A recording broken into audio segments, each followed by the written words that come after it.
Hello friends, today we will discuss what is artificial intelligence.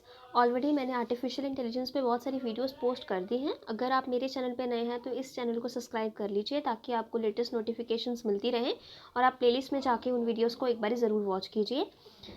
चलिए start करते हैं। What is artificial intelligence. Artificial intelligence जो है वो कंप्यूटर साइंस की एक ऐसी ब्रांच है जिसमें हम कंप्यूटर्स बनाते हैं, उस तरह के कंप्यूटर्स बनाएंगे जो कि बिल्कुल ह्यूमंस की तरह ही बिहेव करें। तो हमारा जो मेन कंसर्न रहता है आर्टिफिशियल इंटेलिजेंस में कि हम उस तरह की मशीन्स को डेवलप करना चाहते हैं, उन्हें बनाना चाहते हैं जो बिल्कुल ह्यूमंस की तरह ही बिहेव करें। अगर आप बहुत सारे टेक्स्ट बुक में देखते हैं आपको आर्टिफिशियल इंटेलिजेंस की बहुत सारी डेफिनेशंस मिल जाएंगी। उन्हीं में से एक डेफिनेशन है study and the design of intelligent agents. तो इंटेलिजेंट एजेंट्स का स्टडी करना और उनको डिज़ाइन करना। तो इस आर्टिफिशियल इंटेलिजेंस के अंदर हम देखेंगे किस तरह से जो इंटेलिजेंट एजेंट्स जो होती हैं, एजेंट्स होते हैं जो हमारे इन्वायरमेंट को क्या करेंगे, परसीव करेंगे, जो हमारे इन्वायरमेंट को एज ए इनपुट लेंगे और उसके ऊपर किस तरह का एक्शन जो है वो परफॉर्म करेंगे। जहाँ पे इंटेलिजेंट एजेंट्स क्या हैं, वो सिस्टम्स हैं जो हमारे इन्वायरमेंट को परसीव करेंगे, उनसे इनपुट्स लेंगे और इंटरेक्ट करेंगे इन्वायरमेंट्स के साथ और कुछ एक्शंस परफॉर्म करेंगे जिससे कि उनका सक्सेस का चांस जो है वो मैक्सिमम हो जाए। और जॉन मैककार्थी जो थे उन्होंने 1956 में इस टर्म को दिया जिसमें उन्होंने कहा science and engineering of making intelligent machines specially the intelligent computer programs. ये साइंस और उस इंजीनियरिंग है, ये वो इंजीनियरिंग है जिसमें हम इंटेलिजेंट मशीन्स को क्रिएट करेंगे, बनाएंगे, जिसमें कि स्पेशली बात की जा रही है इंटेलिजेंट कंप्यूटर प्रोग्राम्स की। तो मेन फोकस है इंटेलिजेंट कंप्यूटर्स को डेवलप करना। इंटेलिजेंट कंप्यूटर्स के अंदर जो इंटेलिजेंट प्रोग्राम्स हैं उनको इस तरह से हम डेवलप करेंगे ताकि वो ह्यूमंस के साथ भी क्या करें, रैशनली ही एक्ट करें। और इट मीन्स कि अगर जहाँ पे बात आती है इंटेलिजेंस की तो ह्यूमन से ज़्यादा जो है इंटेलिजेंस जो है वो शो करें। तो डेफिनेशंस के अकॉर्डिंग अगर हम देखें तो इसको 4 अप्रोचेस में डिवाइड किया गया है। और ये अप्रोचेस कौन कौन सी हैं? System that think like human, system that think rationally, system that act like humans and system that act rationally. तो अब देखिए सिस्टम, उस सिस्टम को हम डेवलप करना चाहते हैं जो बिल्कुल ह्यूमंस की तरह ही सोचे। So exciting new effort to make the computer think machine with minds in full of the literal sense. आगे देखिए सिस्टम दैट थिंक रैशनली, कि रैशनली जो बिल्कुल रैशनली मेंटल अकॉर्डिंग भी जो मेंटली जो हमारी कंप्यूटेशंस हमारे माइंड में चलती हैं, किस तरह से हम लॉजिक बनाते हैं, उसी तरह से हम कंप्यूटर भी किस तरह से कंप्यूटर मॉडल्स के अंदर किस तरह से कंप्यूटेशन होगी। So study of mental faculties through the use of the computer models. System that act like humans, system जो बिल्कुल ह्यूमंस की तरह एक्ट करे।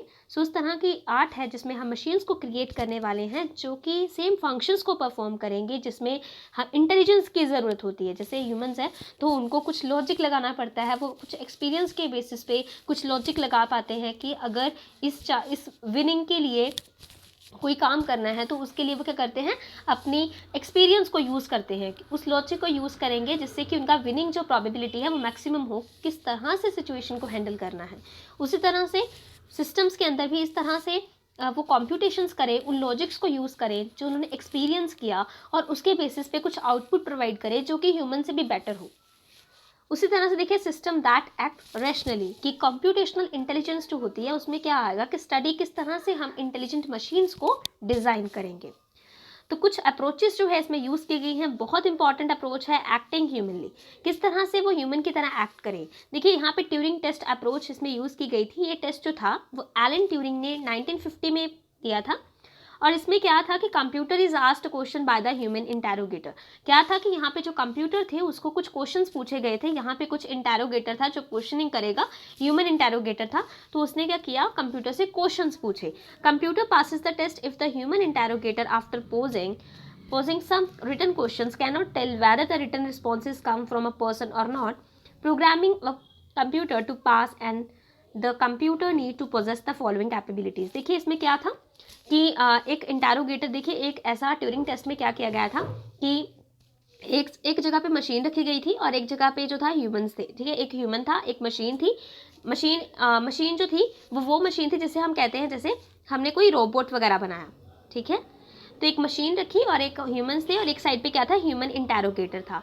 तो ये टेस्ट किसके लिए था, ये देखने के लिए था कि हम ह्यूमंस और जो हमारे जिस रोबोट्स हैं उनके बीच में किस तरह से इंटेलिजेंस जो है, उनके इंटेलिजेंस को किस तरह से हम आइडेंटिफाई कर पाएंगे कि जो हमें रिस्पॉन्स आ रहा है वो ह्यूमन दे रहा है या फिर हमारी कोई मशीन दे रही है। तो क्या हुआ था उसमें कि यहाँ पे जो ह्यूमन इंटेरोगेटर था उसने क्या किया, क्वेश्चंस टाइप किए, क्वेश्चंस टाइपिंग फॉर्म में क्या क्या गए, इस मशीन में आए और इस ह्यूमन को भी जो मशीन प्रोवाइड थी उसके पास उसमें आए, ठीक है। और जो ह्यूमन था वो क्या करेगा, टाइपिंग करके ही उसका आंसर देगा, और जो मशीन है, जो रोबोट है, वो क्या करेगी, जो भी उसके डेटाबेस में जो नॉलेज होगी उसके बेसिस पे वो क्या करेगी, आउटपुट करेगी। तो क्या था कि जैसे सपोज उसने कोई क्वेश्चन पास किया कि what is the capital of India, ठीक है, तो ये क्वेश्चन आया, तो यहाँ पे है मशीन, जो मशीन है जिसे हम इंटेलिजेंट एजेंट कह रहे हैं, यहाँ पे एजेंट है, जैसे मशीन है जो कि इंटेलिजेंट एजेंट है, ठीक है, जो अपने डेटाबेस से उस नॉलेज को एक्सट्रैक्ट करेगी और उसके बेसिस पे आउटपुट प्रोवाइड करेगी। सपोज उसके डेटाबेसिस में ये नॉलेज थी कि जो कैपिटल ऑफ इंडिया है वो न्यू दिल्ली, तो वो क्या करेगी, आउटपुट में उसने क्या दे दिया, आंसर कर दिया न्यू दिल्ली, और वो किसके पास चला गया, ह्यूमन इंटेरोगेटर के पास चला गया। उसी तरह से ह्यूमन था, और ह्यूमन ने क्या किया, ह्यूमन को भी पता था कि इसका जो आंसर है वो न्यू दिल्ली है, तो उसने भी इसको टाइप किया और वो भी जो आंसर है वो भी इसके ह्यूमन इंटेरोगेटर के पास चला गया। और अब देखिए दोनों ने सेम आंसर दिए, दोनों ने बिल्कुल राइट आंसर दिए। अब ह्यूमन इंटेरोगेटर के लिए ये डिफिकल्ट हो गया कि वो किस तरह से इंटेलिजेंस को डिवाइड करे, इंटेलिजेंस को आइडेंटिफाई करे कि ये आंसर जो है वो ह्यूमन का है या फिर वो ये जो आंसर आया है वो मशीन ने दिया है। वो क्यों इसको आइडेंटिफाई नहीं कर पा रहा, क्योंकि दोनों ने आंसर्स करेक्ट दिए हैं। तो सिर्फ हम उनके इंटेलिजेंस के बेसिस पे ये डिफाइन नहीं कर सकते हैं कि ये एक मशीन है या ये एक ह्यूमन ने इसको आंसर दिया है। तो इस तरह से ये ट्यूरिंग टेस्ट जो था वो डेवलप किया गया था, ये प्रपोज हुआ था 1950 में। अब देखिए इसमें किन चीज़ों का देखा गया, नेचुरल लैंग्वेज प्रोसेसिंग। देखिए नेचुरल लैंग्वेज प्रोसेसिंग जो था, NLP था, वो कम्युनिकेट, हम इंग्लिश में क्या करता है, कम्युनिकेट करेगा सक्सेसफुली, ठीक है। नॉलेज रिप्रेजेंटेशन, किस तरह से वो सुनेगा, उसको किस तरह से वो जानता है उस इंफॉर्मेशन को।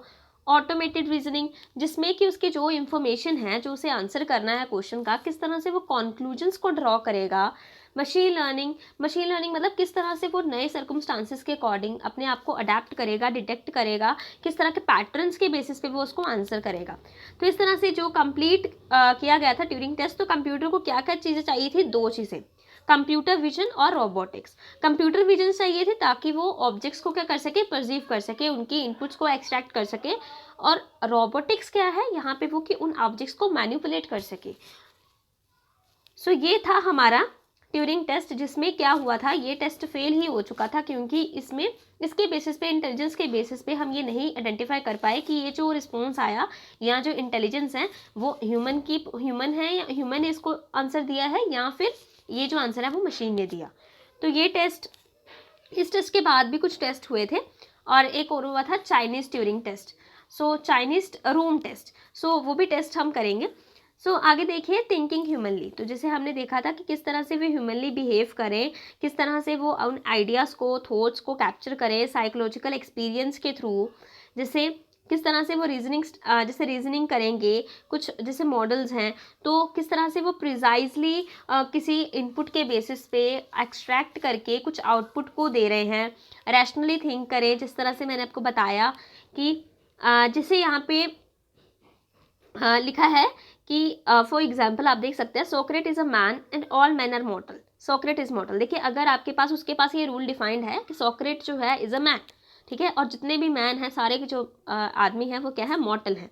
तो उसके बेसिस पे वो कोई कंक्लूजन ड्रॉ कर रहा है कि सोक्रेट इज़ मॉर्टल, क्योंकि सोक्रेट मैन है, सभी मैन जो है मॉर्टल हैं, तो सोक्रेट जो है वो भी मॉर्टल है।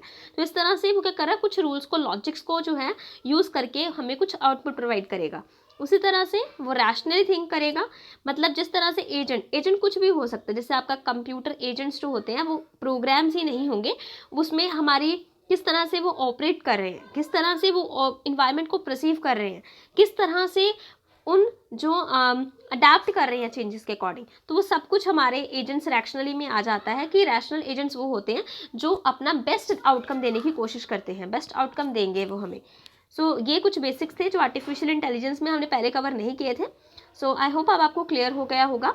So thank you friends, if you like my video please like, share and subscribe my channel. और अगर आप मेरे चैनल पे नए हैं तो इसे प्लीज़ सब्सक्राइब कर लीजिए ताकि आपको लेटेस्ट नोटिफिकेशंस मिलती रहे। Thank you.